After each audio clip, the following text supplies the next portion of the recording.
Bismillahirrahmanirrahim. Alhamdulillahi rabbil alamin. Wassalatu wassalamu ala rasuli rabbil alamin. Nabiyyina wa habibina wa qudwatina Muhammad ibn Abdullah. Wa ala alihi wa sahbihi. Wa man sara ala nahjihi wa ihtada bihadihi wa istanna bisunnati ila yaumiddin. Amma ba'du. Yang dihormati pengacara majlis atau moderator, yang yang dimuliakan pihak pengurusan Global Ihsan selaku penaja majlis ilmu, yang disayangi semua warga pencinta ilmu, pencinta Al-Quran dan Sunnah. Assalamualaikum warahmatullahi wabarakatuh. Alhamdulillah, pada hari ini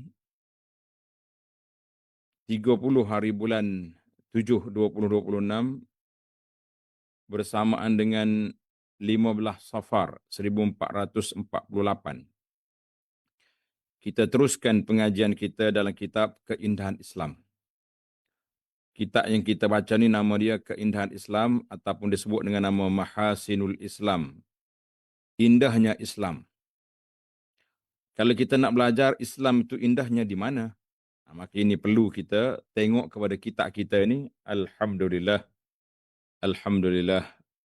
Di antara nikmat yang Allah anugerahkan kepada kita, iaitulah kita suka belajar, suka ngaji, suka menuntut ilmu di alam nyata dan juga di alam maya. Jadi kita tak kisah. Alam nyata pun kita belajar, di alam maya pun kita mengaji. Jangan pula ada orang yang salah faham pula, mengaji tak ada guru, syaitan lah guru dia. Kita kata apa pula tak ada gurunya, gurunya duk mengajar depan awak tu, guru lah tu. Apa pula tidak guru kan? Jadi kita kata kadang-kadang manusia ni dia keliru. Dia kata bila guru tak ada kat depan, mana orang tu dikira bukan guru. Dia kalau bukan guru, apa benda? Jadi janganlah kita ni over sangat, over claim kata orang. Nak guru ni kena ada tu ada ni.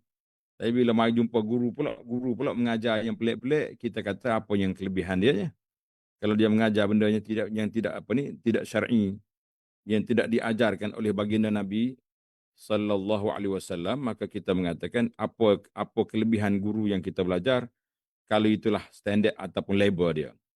Apa kelebihan guru kita mengajar, kalau itulah kelebihan ataupun standard yang dia ada, iaitu tak tahu ke mana, di mana ke hala tuju dan sebagainya, kita mengatakan Alhamdulillah, biarlah kita belajar, kita mencari guru yang baik-baik, kan? Daripada ilmu yang kita dapat, kita boleh teruskan pengajian kita, kita boleh menyebarkan ilmu, kita boleh beramal dengan ilmu yang kita ada ni, insya-Allah. Baiklah para pelajar sekalian, itulah kelebihan yang kita ada dan itulah keadaan yang kita ada. Jadi untuk pengajian kita pada hari ini, kita teruskan dengan kitab Keindahan Islam. Nama kitab ni, Keindahan Islam, kita masih lagi dalam bab larangan, bab perkara-perkara yang dilarang oleh syarak. Kita dah mula bab ni, bab yang keempat larangan tu bermula dengan larangan perbuatan sihir, zina, yang kedua larangan zina, yang ketiga larangan liwat, yang keempat larangan mendedahkan kecantikan disebut at-tabarruj, mendedahkan aurat, yang kelima pergaulan bebas. Yang keenam dalam siri yang lepas kita dah bincang tentang pengharaman riba, Sambungnya kita pada hari ini para jemaah sekalian di muka surat 206. Muka surat 206, pengharaman arak. Jadi hari ini kita nak masuk kepada perbincangan kita tentang pengharaman arak, kerana arak ni salah satu daripada sumber kejahatan. Dia panggil ummul khaba'is, ibu segala keburukan, segala kepunahan di atas dunia ni, iaitulah duduk di arak. Maka kita kena belajar hari ini tentang bahaya arak. Kenapa Allah Ta'ala haramkan arak?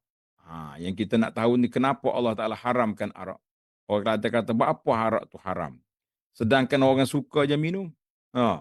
Orang pun ramah pemabuk-mabuk atas dunia ni. Walaupun dia tahu kerosakan yang akan berlaku, kita akan baca hari ni kerosakan yang akan berlaku dengan sebab arak ni, beberapa kerosakan. Tapi kenapa orang minat juga? Kita tahu arak ni banyak mudarat, tapi kenapa kerajaan nak jual juga? Sebab hasil lesen arak, lesen judi itu mendapat pulangan, maka ramailah orang berminat dengan dia. Kita kata wal'iyazubillah, kita minta berlindung Allah Ta'ala daripada segala kerusakan yang dibuat oleh arak. Di muka surat 206, perkara larangan yang ketujuh dalam buku kita ni, buku Keindahan Islam ni, arak. Arak itu definisi al-arak, al-khamru, iaitulah ma khamaral aqli. Kita baca ikut arak. Al-khamru ma khamaral aqli. Arak itu setiap benda yang menutup akal. Setiap benda yang menutup akal, maka dia jadi khamar. Jadi arak. Jadi kita kena jelas di sini. Ma khamaral aqli. Setiap benda yang menghilangkan akal. Akal kita jadi tak waras. Sewe jadi. Tak boleh memikir dengan baik. Maka itu dia panggil arak. Iaitu adalah segala yang memabukkan dan menghilangkan akal daripada benda-benda yang diminum, dimakan, dihidu atau diambil melalui keadaan suntikan seperti pelbagai jenis dadah. Jadi arak itu kita letak definisi yang merusakkan akal. Sebab kita dah belajar dalam ilmu maqasidus syariah. Maqasidus syariah ni perundangan syariat mengatakan bahawa ini di antara objektif syarak nak jaga nyawa, jaga akal, jaga keturunan, jaga agama, jaga harta benda. Jadi salah satu daripada cara nak jaga akal kita iaitulah dengan pengharaman arak. Bila arak diharamkan, maka akal kita terjaga insya-Allah. Jadi para jemaah sekalian, itu dipanggil dari sudut definisi. Dari sudut dalil pengharaman arak, dalil pengharaman arak sebagaimana yang disebut oleh Allah Azza wa Jalla di dalam Al-Quranul Karim, ada beberapa ayat yang kita akan baca di sini. Ayat yang pertama, a'udzubillahi minasyaitonirrajim. Yas'alunaka 'anil khamri wal maisir. Tengok, yang ada kitab, yang ada Quran bukan Quran. Kalau tak ada kitab pun tak apa, kita ada Quran kat depan kan. Dalam Quran kita surah Al-Baqarah ayat 219, Yas'alunaka 'anil khamri wal maisir. Qul fihima ismun kabirun wa manafi'u linnas wa ismuhuma akbaru min naf'ihima. Ini di peringkat awal. Peringkat awal, orang mari tanya Nabi SAW, yas'alunaka 'anil khamr. Orang tanya mu tentang arak dan judi. Qul fihima ismun kabir. Dosa dia besar. Selepas daripada syirik, marilah pokok ni.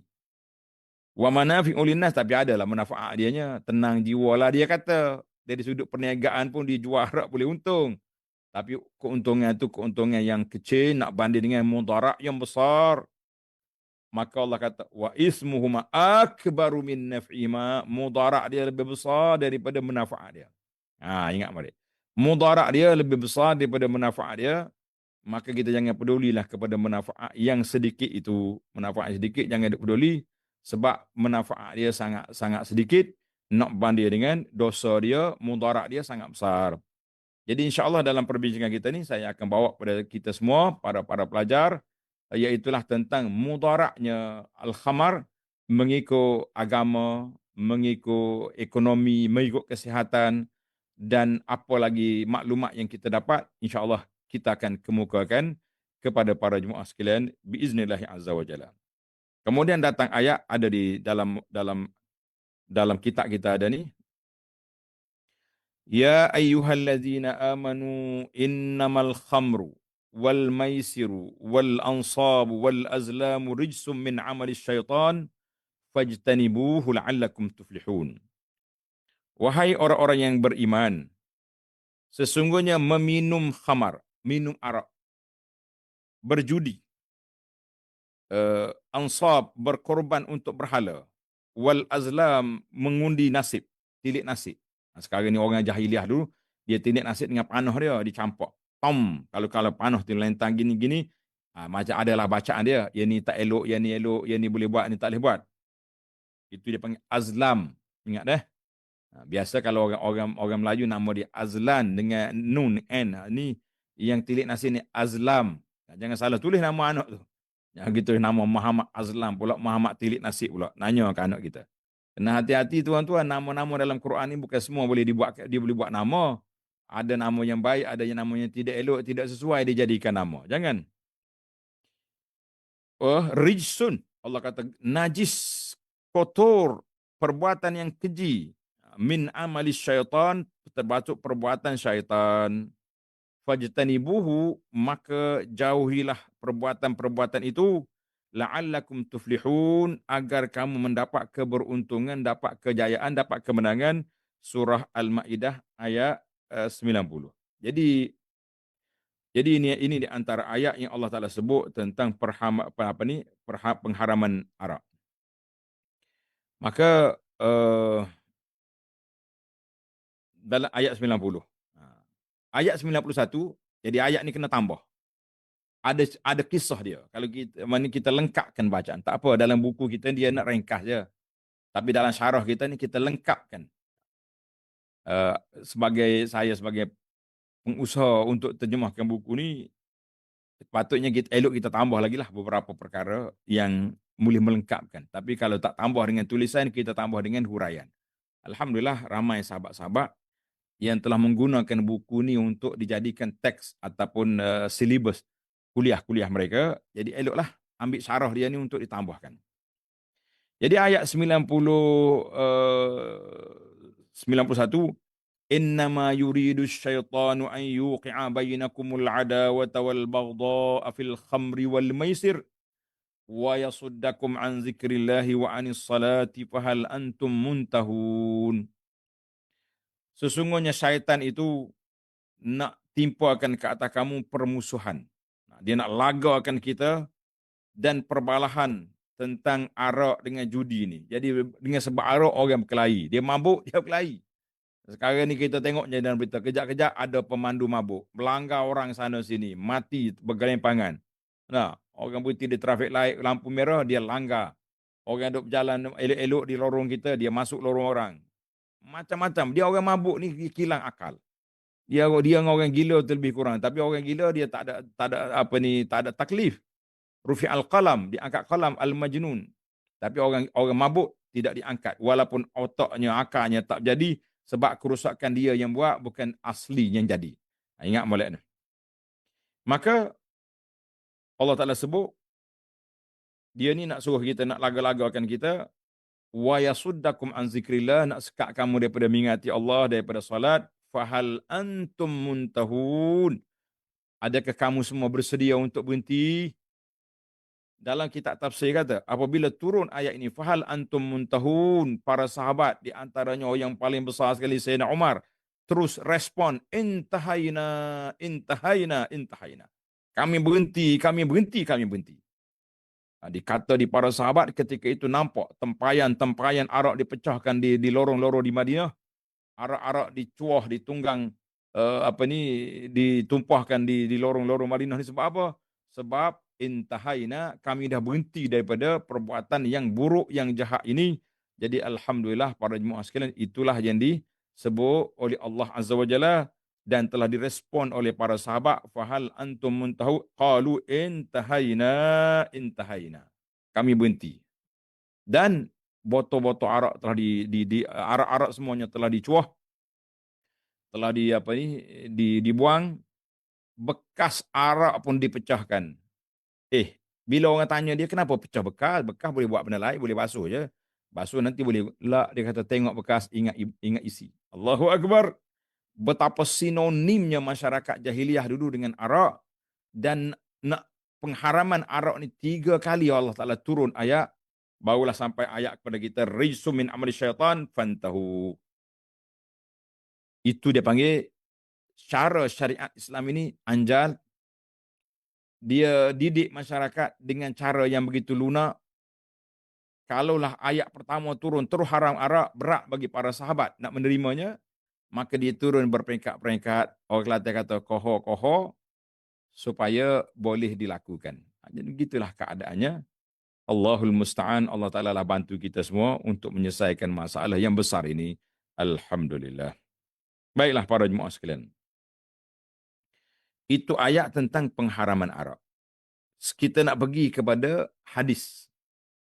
Tengok dalam buku kita ni ada satu hadis, ma askara qaliluhu kathiru fa qaliluhu haram. Tapi sebelum tu kita nak pergi juga kepada hadis-hadis tentang yang menyebut tentang bahaya arak ni dalam kitab kita ni. Alhamdulillah. Tengok. Sabda Nabi SAW, ma askara kathiru fa qaliluhu haram. Setiap yang banyak yang boleh memabukkan, maka yang sedikitnya juga haram. Tak boleh. Hadis ini rawahu Abu Daud wa Tirmizi wa Ibnu Majah dengan sanad yang sahih. Fenomena zaman kita hari ini, banyak beberapa jenis makanan kek ke makanan dimasak, chef yang bukan Islam, dia akan masukkan arak dalam tu. Untuk nak menyedapkan makanan. Tak boleh kita makan, walaupun sedikit. Naam. Tengok kaedah kata hadis ni kata, ma askara kathiruhu fa qaliluhu haram. Benda yang banyaknya mabuk, sedikit pun haram juga. Walaupun kita ambil satu sudu, dua sudu masuk dalam makanan, maka makanan itu tetaplah dikira haram. Sebab apa? Sebab dia masuk benda yang mabuk, benda yang haram. Janganlah. Kerana itulah kita para jemaah sekalian utamakanlah kedai-kedai makan yang dimiliki oleh orang Islam, lebih-lebih lagi orang yang bertakwa kepada Allah Azza wa Jalla. Orang bukan Islam ni dia ada logo halal, betul. Tapi dia tidak Islam. Arak minuman dia, babi makanan dia. Dia sendiri tak pernah mandi junub. Yang laki-laki pun tak pernah bersunat. Apalagi nak baca bismillah dengan selawat. Semua tu tak jadi belaka. Maka tiba-tiba kita orang Islam terhegih-hegih duduk tunggu kedai-kedai orang bukan Islam tu kenapa? Apa kelebihan dia? Dia tak pernah bayar zakat. Kita duk kempen zakat lah yang menaikkan taraf umat Islam. Nah, sampai satu negeri boleh ratus juta zakat. Pusat-pusat Islam boleh mengumpulkan zakat untuk bantu dakwah, bantu orang miskin, bantu orang susah. Asnah yang 8 dibantu. Geng-geng ni mana bayar zakat? Tapi kita masih lagi setia nak pergi minum kopi di kedai orang kafir ni, kenapa? Jadi kita hati-hatilah tuan-tuan. Saya ni bukan resis, tapi menjuai keislaman, menjaga pengharaman benda-benda yang haram, makan minum kita lebih baik daripada kita duduk yamshi wara'a haula'i al-kufar, duduk tunggu, duduk mengekori di bontok orang kafir, di mana kedai kafir buka, di situlah kita pergi, tak payahlah. Kecuali benda tak ada di bawah Islam dan dia termasuk dalam akta darurat, bolehlah kita buat sebab kita tak ada yang pilihan. Ini pilihan yang banyak, tiba-tiba kita pula memilih yang tu, kenapa? Tanya soalan. Baik, kita balik ke tajuk kita, itu mukaddimah. Tajuk kita ni, arak adalah salah satu penyakit berbahaya yang mengandungi pelbagai kesan buruk sama ada terhadap agama. Tengok, kesan buruk arak ni, agama, harta, ataupun tubuh badan. Kesihatan. Dia lanyok semua sekali. Agama, harta, tubuh badan masuk belaka. Jadi kita kata hati-hatilah tuan-tuan dan puan-puan, jangan duk bermudah-mudah kita buat benda yang tak ada faedah.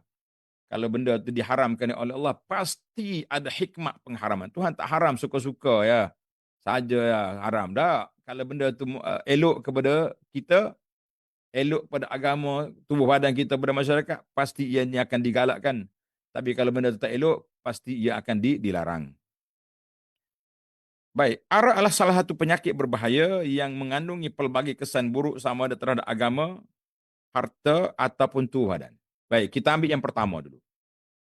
Kemudaratan arak dari sudut agama. Mudarat arak dari sudut agama. Apa dia mudarat dia? Yang pertama, orang yang mengambilnya akan jauh daripada Allah Azza wa Jalla dan jatuh ke dalam kebencian, kemurkaan Allah Azza wa Jalla. Sebab orang yang betul-betul beriman tak akan buat benda yang kotor, yang keji. Orang yang takut pada Allah Ta'ala, dia tak akan buat perkara yang melanggar perintah Allah. Langgar hudud Allah. Tengok dalam hadis Nabi SAW yang dikeluarkan oleh Imam Bukhari dan Muslim. Nabi kata, la yazni zani hina yazni wahwa mu'min. Tidak berzina, mana-mana orang berzina, ketika dia berzina itu betul-betul dia solid, iman dia kuat. Mana waktu dia berzina itu iman dia terangkat. Karena itu dia terlupa ke Tuhan, dia terlupa ke malaikat, dia terlupa ke neraka. Maka dia buat benda yang hanya seketika. Kata di ahli fikir, nikmat hanya sejengkal. Nikmat hanya sejengkal. Lepas pada tu habis nikmat, tak tahu menyesal, tak ada apa. Ha. Jadi iman sudah terangkat. Kita tak kata dia kafir, kita bukan mazhab khawarij yang mengkafirkan orang dosa besar, tapi kita mengatakan dia dalam risiko yang besar kalau dia tak taubat segera. Tajuk kita, wala yashrabul khamra hina yashrabuha wa huwa mu'min. Tidak minum arak oleh para peminum arak ketika dia minum arak itu dalam keadaan dia betul-betul beriman. Tak. Dia minum arak bila dia sudah mabuk, iman dia sudah terangkat, walaupun tak tercabut daripada asas tunggulnya, tapi imannya sudah lemah. Orang ni je orang boleh minum arak. Wala yasriqu sariqu hina yasriqu wa huwa mu'min.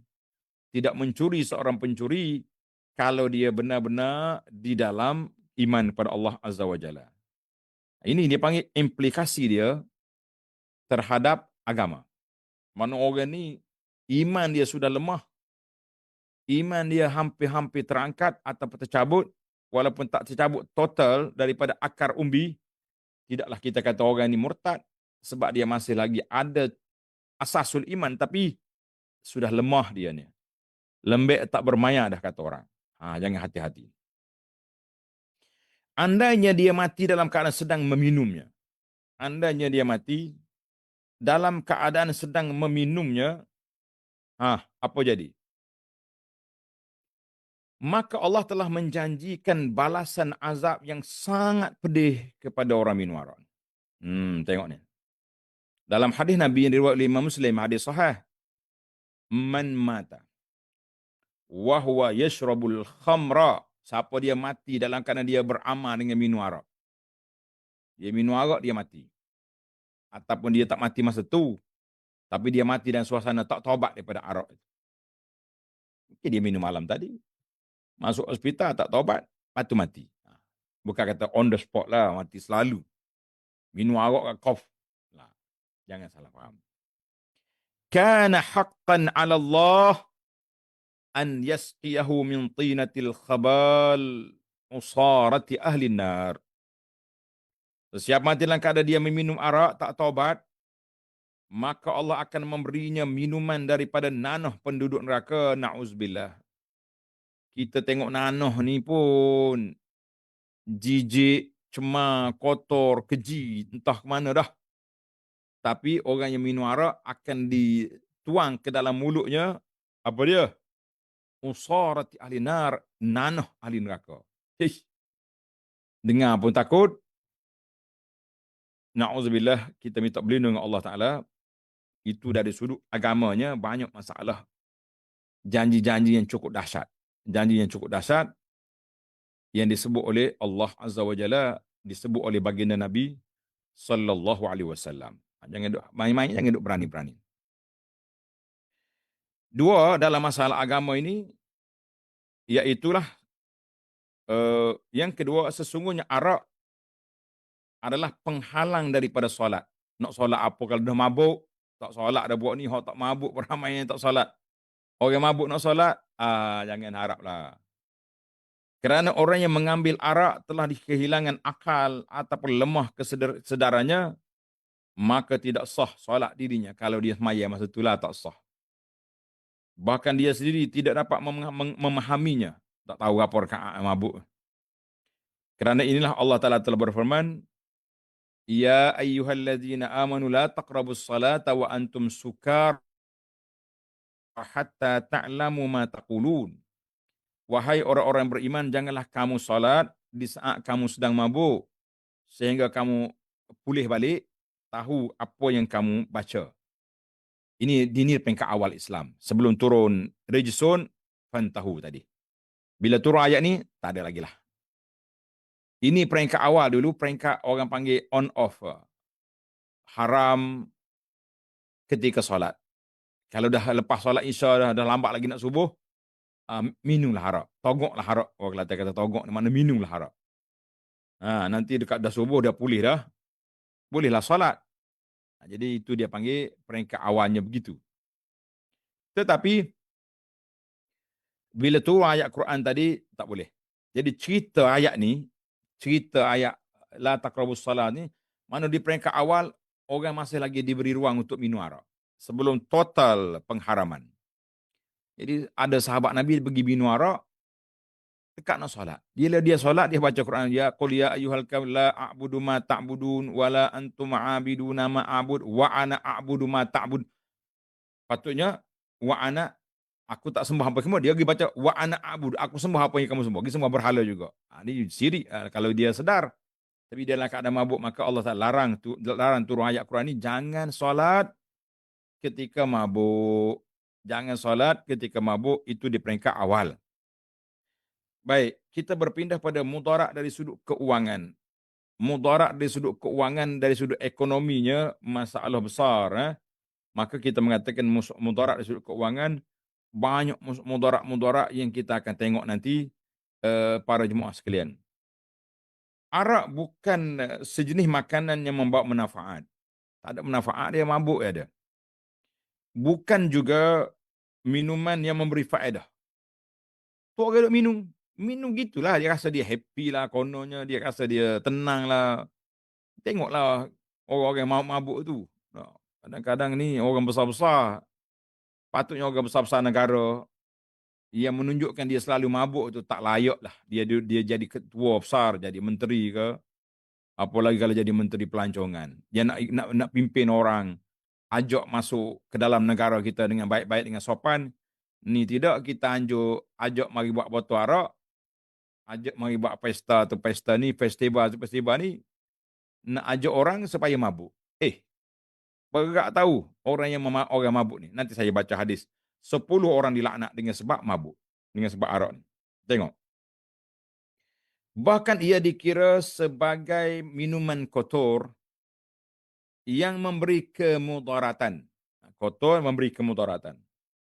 Setiap perbelanjaan yang dikeluarkan untuk mendapatkannya adalah suatu pembaziran terhadap harta dan satu peruntukan yang tidak memberi manfaat, bahkan memudaratkannya. Jadi mudaratkan dia, tak ada apa lah. Kita kenapa mudarat? Sebab tu dalam hadis Nabi, tuan-tuan tanda dalam kitab ni tak ada. Saya tambah di sini untuk lengkapkan perbincangan kita. Ya. Dalam hadis Nabi SAW, Nabi menyatakan bahawa Atani Jibril datang jumpa aku. Nabi sebut, Jibril datang, bagi tahu kepada aku, bagi wahyu kepada Nabi SAW, faqala ya Muhammad SAW. Inna Allah la'anal khamra. Allah Ta'ala laknat arak. Ada riwayat kata, lu'inatil khamru ala asyrati awjuh. Arak itu dilaknat dalam 10 komponen. 10 orang dilaknat dengan sebab arak. Tanda ni tuan-tuan, hadis ni penting ni. 10 orang dilaknat dengan sebab arak. Allahu Akbar. Yang pertama, arak itu sendiri. Bi'ainiha. Arak itu sendiri perkara dilaknat oleh Allah Azza wa Jalla. Itu yang pertama. Yang kedua, wa'asiriha. Bi'ainiha wa'asiriha. Wa'asirihan orang yang memerah. Orang yang perah anggur untuk buat arak. Dia pun kena laknat juga. Mana pekerja kilang. Pekerja kilang tu. Dia kena laknat. Yang ketiga, tanda yang ketiga, wa mu'tasiriha. Mu'tasiriha tu orang yang toke. Toke yang suruh orang kerja buat apa ni, perahan anggur untuk buat arak. Toke dia. Kita kata toke ni dia Melayu. Contohlah. Dia tak minum arak, tapi dia toke. Dia suruh orang buat, dia pun kena laknat sekali. Jangan duduk main-main. Ataupun kilang ni kilang arak, yang suruh orang kerja tu orang yang anak orang Islam, anak orang Islam, kira Melayu ke Arab ke, dia pun laknat juga. Kena laknat juga. Allahu Akbar. Berapa dah kita? Yang keempat, wa ba'iha, penjualnya. Alladhi yabi'ul khamra. Hok jual kok. Tak kira lah dia budak Melayu jual di airport ke, jual di supermarket ke, jual di anak market ke, jual di kaki lima ke, penjual arak dia tak minum pun, tetap dia kena laknat. Itu yang ke berapa? Yang ke lima, yang keempat. Yang kelima, wa mubta'iha, pembeli dia. Sama ada dia beli untuk dia atau dia beli untuk orang lain. Contohnya dia ni kerja driver, pemandu dengan tokek bukan Islam. Dia kata, Dogol, you pergi angkat itu arak berapa botol di kedai sana. Dia tokek besar, dia telefon suruh ambil. Driver ni pergi ambil je. Tukang ambil arak tu, tukang juru beli tu. Jual ambil, dia pun kena laknat juga. Walaupun dia tak sentuh, walaupun setitik arak, tapi dia kena laknat. Jangan main. Wasarisu wahamiliha, pemikul arak. Budak-budak kerja angkat troli. Masukkan arak dalam kereta, masuk dalam store. Ini termasuk juga. Wasabi al-mahmulati ilaihi, orang yang dibawa arak tu ke tempat itu. Yang ke-8, akili samaniha, orang yang memakan harga dia. Tokek dia tadi lah. Yang ke-9, syaribiha, orang yang peminum dia. Yang ke-10, saqiha, orang panggil apa? Winter. Budak-budak kerja tuang arak. 10 orang dilaknat dengan sebab arak saja. 10 orang. 10 kumpulan. Dia bermula dengan arak, tokek, pekerja, juru angkat, cashier, juru hidang, semua arak. Habis kalau kita bagi sewa kedai orang minat, kita tokek sewa pun kena juga. Kita sewa ruang di kawasan orang buat iklan arak, orang ni pun kena juga. Allahu Akbar. Anak sekali naik penerbangan, sahabat-sahabat kita ni ajak pergi ke negara Arab. Pergi negara Arab, Timur Tengah, negara Teluk. Balik-balik, yang duduk pramugara atas kapal terbang tu anak orang Islam. Biasalah, tempat kerja lagi tu, itulah tugas dia. Dengan tak utuh auratnya, duk bawa botol arak. Wine. Kita pun terkejut tengok, ya Allah, kesiannya lah anak orang Melayu. Anak orang Islam jadi tali baru duk hidang arak atas kapal terbang. Tempat yang paling menakutkan. Kalau jatuh kapal terbang tu, bila dia nak tobat? 10 orang dilaknat. Nampak dia sibuk sangat duk bawa arak dia sana sini, saya panggil dia. Mek, mari sini. Awak duduk jajah arak ni, beli ke free? Sedekah. Saya kata sedekah. Terkejut dia, istilah sedekah, mana ada orang sedekah arak? Apalah pakcik tua ni, kacau kita, kacau kerja kita. Saya tanya je, kata, you bawa arak ni sungguh sangat sana sini, ke depan ke belakang duk tanya wine orang nak minum arak ni, free ke sedekah ke jual? Dia kata free je. Saya kata, awak tahu tak perbuatan ini mungkar, maksiat, perbuatan ini haram di sisi Allah Azza wa Jalla, tahu ke tidak? Dia kata tahu, tapi tak ada kerja lain. Kalau tahu, kenapa awak sibuk sangat? Kalau dia pemabuk itu minta, itu pun kita kena nasihat dulu. Tuan, minum kat bawah je lah. Mabuk atas kapal terbang kan, kencing depan orang kan susah. Tak? Mabuk cakap merapu sini, tu kat bawah. Ni tak dia tu. Bawa botol depan belakang duduk serve, duduk hidangkan. Kita kata melampau budak ni. Dia akhirnya bila selesai semua, soalan ni banyak jauh daripada negara Arab. Teluk sampai ke balik. Tak silap saya daripada Dubai gitu. Tak silap. Nak balik ke Kuala Lumpur. Akhir kali 2-3 orang anak kapal ni mari jumpa saya. Dia kata, pakcik, Ustaz, dia panggil Ustaz, sampaikanlah hasrat kami. Kami tak nak kerja ni, tapi tak ada kerja lain. Tak apalah, kita tak sedap pertikailah kerja orang. Boleh tak tolong sampaikan kepada pihak kerajaan supaya hentikan hidangan arak ini di atas kapal terbang. Kapal terbang Arab Saudi contohnya tak hidang arak. Orang naik penuh juga. Kapal terbang lain, negara Arab lain, Arab Teluk, banyak yang hidang arak. Baru yang anda jumpa seorang sahabat, Allah Ta'ala lah bagi taufik kepada dia, angkat darjat dia, kehilangan jawatan dia, Allah ganti dengan lebih baik. Dia dulu kerja pilot Saudi Airlines, pernah kerja di Riyadh, tapi sakit uzur, ada masalah sakit kanser. balik di Malaysia, berubah, dah tenang balik, pergilah kerja. Minta dengan kapal terbang Arab. Saya tak sebutlah nama syarikat tu. Kapal terbang besar, A380 ni besar, dia 2 tingkat. Saya jadi naik kapal terbang tu. Dah melawak tingkat atas tu.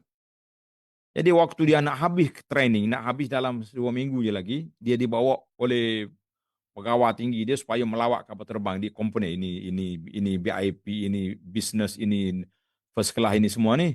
Sampai ke ujung di tingkat atas, di ini bar tempat orang minum arak. Sahabat kita ni turun daripada kapal terbang, berdoa kepada Allah SWT, minta Allah beri kekuatan. Aku tak nak terlibat dengan 10 kumpulan yang dilaknat oleh Allah Azza wa Jalla. Aku duduk puan luar sini, duduk baca Quran, duduk dengan abu anah kuliah. Tak, dalam YouTube contohnya. Tapi aku duk bawa orang yang mabuk di atas. Aku dilaknat sekali dengan orang, maka dia habis je kursus, terus dia resign. Letak jawatan, buatlah alasan ayah sakit lah macam-macam, akhirnya dia balik. Tak jadi kerja, tinggalkan kerja yang hanya 2 minggu lagi untuk confirm jawatan. Pilot bas 380 yang begitu besar, kita mengatakan inilah bahayanya para jemaah sekalian. 10 kumpulan, 10 perkara dilaknat oleh Allah Azza wa Jalla yang berkait dengan Arab. Na'udzubillah. Marilah kita selamatkan diri kita, keluarga kita. Pihak majlis fatwa, majlis agama, ambillah tindakan kepada mana-mana majikan yang kedainya jual arak, jangan letak di cashier orang Islam untuk jual barang ini. Naya kepada budak ni. Dia kerja jadi haram, harta dia dapat harta haram, dia bawa balik ke rumah dia, bini dia makan haram dalam perkara yang tersebut. Jadi naya kepada kita. RCI diperlukan kepada semua tempat-tempat yang ada arak, bukan hanya di tabung haji saja. RCI ini perlu kepada tempat-tempat orang Islam dilarang bekerja di tempat-tempat yang ini, ataupun kalau ada ni, asingkan kaunter arak bagi kepada budak non-Muslim, biar dia uruskan. Kenapa nak suruh anak orang Islam jadi mangsa dilaknat oleh Tuhan. Wallahu a'lam. Baik. Jadi mudarat ni besar lah. Kita pergi kepada mudarat yang ketiga, kemudaratan terhadap tubuh badan dan jiwa. Allahu Akbar.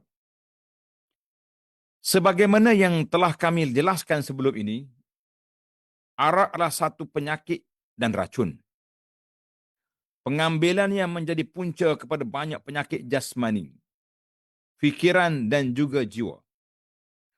Kami akan sebut sebahagiannya di sini. Dalam buku kita ni, dia akan sebut kepada kita sebahagian daripada mudarat arak dari sudut tubuh badan, jasmani, jiwa kita. Yang pertama, arak adalah penyebab kerosakan hati. Penyakit ini menimpa lebih banyak orang yang ketagihan arak berbanding dengan orang lain pada kadar 6 ataupun 8 kali ganda. Punah hati dia. Dia sendiri merosakkan. Yang kedua, ia juga adalah punca kepada saluran darah tersekat akibat daripada tahap kolesterol yang tinggi dalam darah. Kolesterol yang tinggi dalam darah jadi punca tersekat. Yang ketiga, manakala kesannya terhadap otak dan saraf pula adalah amat jelas jika dilihat keadaan peminum arak. Mabuk, cakap merapu, kencing depan orang, macam-macam.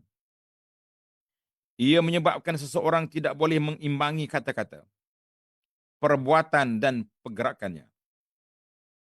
Orang yang banyak minum arak, anggota badannya akan terhuyung hayang dan keadaan tersebut akan berterusan ketiadaan imbangan dan kepayahan bertutur.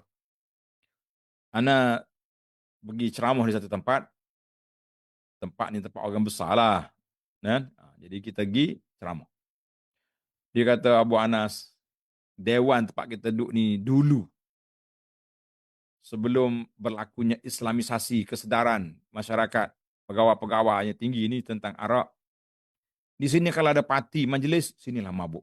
Orang-orang besar keluar daripada parti ni bilik, kadang-kadang rebah dalam parit ni, dia tunjuk rebah sini, buka seluar, kencing depan orang kat sini. Uish, hilang akal, hilang kewarasan. Allahu Akbar. Tak malu. Kita orang Kelantan, orang kampung, bila pergi ke bandar, kadang-kadang keluarga bawa, kemarin kita pergi rumah kawan ni, dia tak ada. Tapi dia suruh kita duduk sini. Jadi pembantu dia tunjuk. Masuk dapur, buka peti, penuh dengan botol arak. Allahul Musta'an. Teruknya jiwa, apa orang nak waras berfikiran. Tak waras dah fikir. Tak malu, kencing di orang lah, apa benda. Ui, nasyat, nasyat. Laporan dari beberapa buah negara Eropah, Eropah ni tempat minum arak lah, dia tak ada JAKIM sana, tak ada penguasa agama, tak ada. Mengakui bahawa di hospital-hospital awam mereka, bagi setiap 3 buah katil, terdapat 1 katil yang diduduki oleh pesakit akibat daripada arak. Artinya, 1/3 daripada pesakit-pesakit adalah disebabkan arak. Manakala di pusat-pusat pemulihan mental pula, separuh daripada penghuninya adalah peminum arak. Allahu Akbar. Sakit mental, ada sakit jiwa, ada berlaku penyakit. Main arak. Secara umum, ensiklopedia Kesihatan Universiti California mengandaikan bahawa arak ialah pembunuh nombor 2 di Amerika Syarikat selepas rokok. Rokok nombor 1 berat lagi. Ini kerana benda-benda yang memabukkan itulah yang menjadi punca kematian 100,000 nyawa setiap tahun, sebagaimana separuh daripada mangsa korban kemalangan jalan raya adalah disebabkan oleh arak. Di Britain, menurut laporan sebuah majalah, sebanyak 200,000 nyawa terkorban setiap tahun di Britain disebabkan benda-benda memabukkan. Kerugian dari sudut perubatan akibat arak mencapai jutaan pound setiap tahun. Kerugian secara keseluruhan terdapat daripada pengambil arak telah dianggarkan 200 juta pound setahun. Tu tahun berapa tu? Oh, kalau kita pergi ke tahun kita gini, berat lagi ni. Ini angka yang berapa tahun dulu kita ni ditulis. Sebab itulah anak duk perhati tengok. Ni saya cek dalam internet ni. Tulis dia, kerugian akibat arak pemandu mabuk di Malaysia ni berapa? Ni saya tanya ni. Dijawab oleh internet, jawab. Kerugian dan kemudaratan akibat arak serta mabuk di Malaysia melibatkan 72% kos kehilangan produktiviti kerja, kes kemalangan jalan raya, maut, serta masalah sosial dan kesihatan. Kemalangan jalan raya sebanyak 17.6% kematian akibat alkohol di Malaysia, punca daripada kemalangan jalan raya, dengan puluhan kes kemalangan maut direkod akibat pemandu mabuk di bawah pengaruh alkohol ataupun dadah. Ini sekejap kita dengar orang mati, pelajar-pelajar kita berhenti di traffic light, pelamu belakang. Orang duduk sini, yang penting haramkanlah benda yang haram ini. Walaupun kita kerugian berapa bilion duit hasil arak dan judi, tapi Allah berkati kita insya-Allah. Ni kalau tidak kita duk baca sehari dua RCI, laporan tabung haji, itu pun menakutkan. Tabung haji ni tabung untuk orang nak pergi haji. Sebab itulah tabung haji jangan terlalu komersial sangat. Kalau keuntungan tu banyak, bagilah peluang orang nak pergi haji ni. Murahkan kos penuhnya haji. Sebab apa? Sebab asal pun nama dia tabung haji.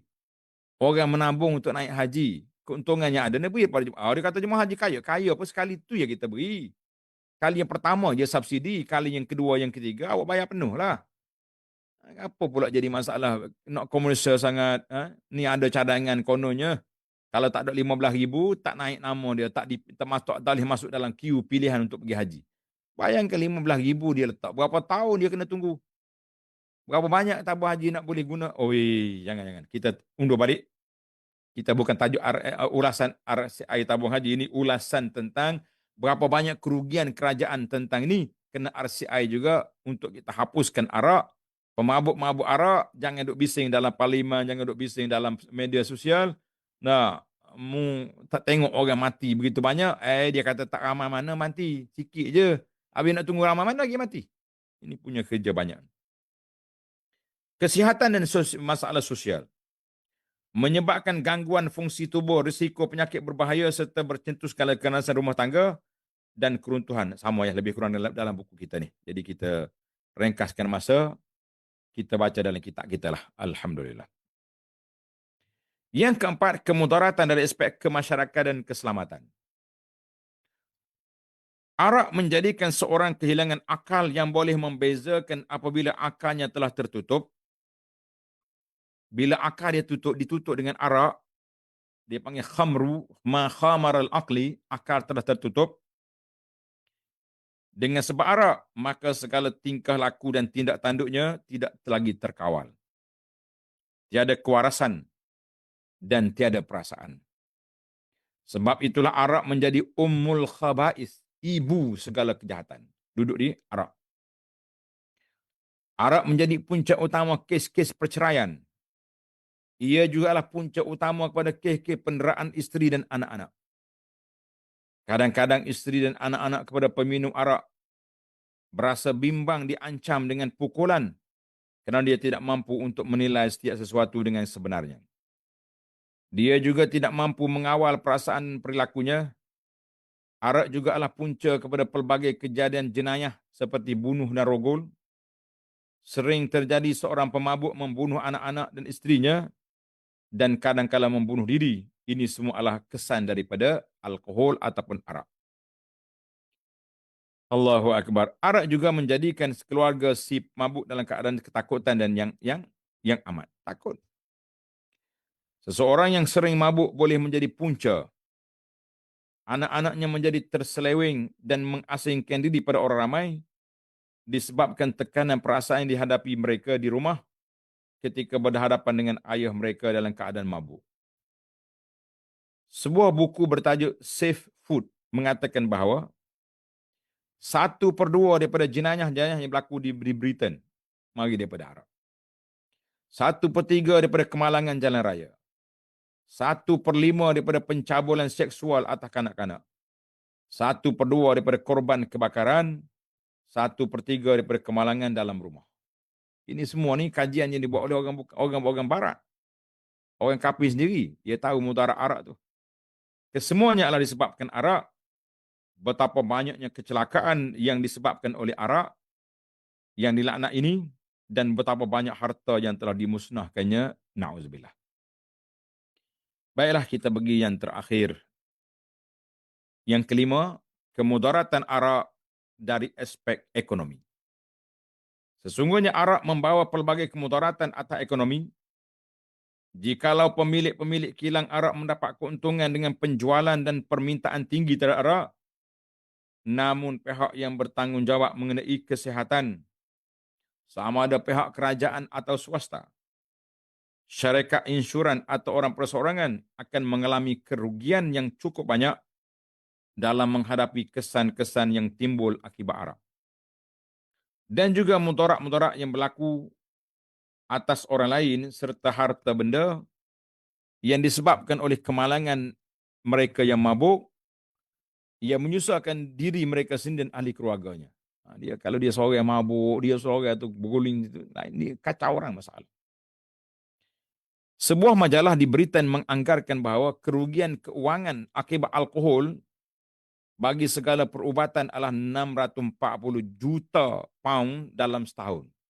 Saya tak ada angka, tahu berapa ni bajet ni tahun. Tuan-tuan boleh update lah, tengok dalam internet. Berapakah sekarang? Kalau ada, tolong bagi maklum kepada kita. Cuba cek tengok sahabat-sahabat ni, dia pandai, dia main internet mudah ya, nak tahu benda tu. Berapa kos sekarang? Perbelanjaan yang diguna pakai di barat atau di mana-mana di saat ini. Cuba cari. Siapa dia boleh ada maklumat, maklumkan kepada kita. Dia kata zaman tu, zaman buku Arab ni ditulis, bukan buku saya ni baru lagi. Tahun sebelum saya balik, tahun 2000 gitulah. Zaman tu sudah ada 20 juta pound sterling setahun. Masa tu. Ada tulis kau khabar tahun berapa dekat nota kaki tu. Tak apalah. Yang penting angka tu besar. Sebuah buku yang mengenai perubatan pula telah melaporkan masalah perubatan di Amerika bahawa kerugian keseluruhan akibat kes minuman memabukkan telah mencapai nilai 136 juta dolar setahun. Bajet berapa puluh tahun dulu ni. Tulis itu, ni bajet entah tahun berapa lagi. Cari tahun sekarang lah. Kerugian Amerika akibat kekurangan produktiviti dan kehilangan pekerjaan akibat meminum arak melebihi 71 juta dolar setahun. Inilah yang berlaku terhadap manusia dan seluruh umat akibat dari minuman yang keji ini. Orang yang berakal, orang yang berakal akan menyedari bahawa Allah Subhanahu Wa Taala Maha mengetahui, Maha bijaksana, Maha mengasihani, telah mengharamkan arak sebagai rahmat kepada hamba-Nya dan menjauhkan mereka daripada kegelinciran, kebinasaan dan kemusnahan. Itulah bahayanya arak. Banyak lagi lah kalau kita baca dalam kitab-kitab kajian-kajian yang dibuat oleh fakta-fakta buruk tentang arak. Na'udzubillah, kita minta berlindung lah dengan Allah Ta'ala daripada perbuatan yang buruk ini. Dalam buku, dalam web ni, iMedic, dia kata kesan-kesan alkohol kepada manusia ni banyak. Kesan-kesan ketagihan akibat meminum alkohol bukannya bergantung pada jenis alkohol, tapi jumlah yang diminum pada satu-satu masa. Pada dasarnya terdapat dua kesan yang ketara pada penagih alkohol atau kesan jangka pendek dan jangka panjang. Banyaklah dia buat ini, kesan pada otak, pada hati, pada perut, saraf dan macam-macam. Tuan-tuan boleh tengok, ya, tengok dalam web imedic.org. Banyak. Jadi cukuplah kita sudah dengar. Walaupun statistik angka ni berpuluh tahun dulu, tapi agak besar untuk diperkatakan. Maka para jemaah sekalian, selamatkanlah kita semua daripada perbuatan-perbuatan yang buruk, yang tidak baik ini. Mudah-mudahan Allah selamatkan kita di dunia dan akhirat.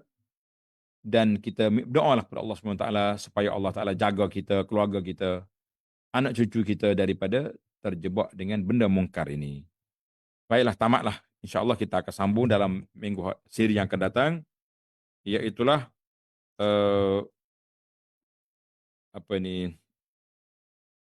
pengharaman yang ke-8, judi.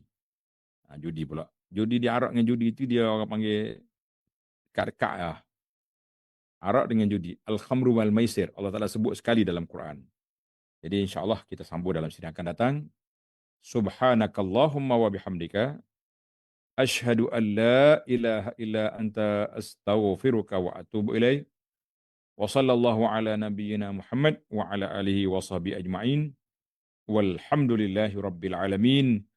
Wassalamualaikum warahmatullahi wabarakatuh.